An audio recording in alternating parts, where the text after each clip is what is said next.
Today's activity, you're gonna be like, oh my God, that is so simple. Why didn't I think of this? But if I tell you the truth, we spent like 15 minutes playing on this activity today.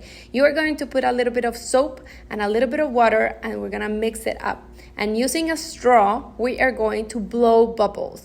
Blowing bubbles is something that's very hard for 2-year-olds. So just make sure that they're not sucking in the soap, they're actually blowing. And if they can, you can do this part. The idea is to create as big bubbles as you can and try to see if you can pop them, you can touch them. How does it feel? It's just an exploration, just the cause and effect. What happens if I do this? What happens if I do that? If your child is still working on pouring skills, they're gonna be like, what if I flip this over?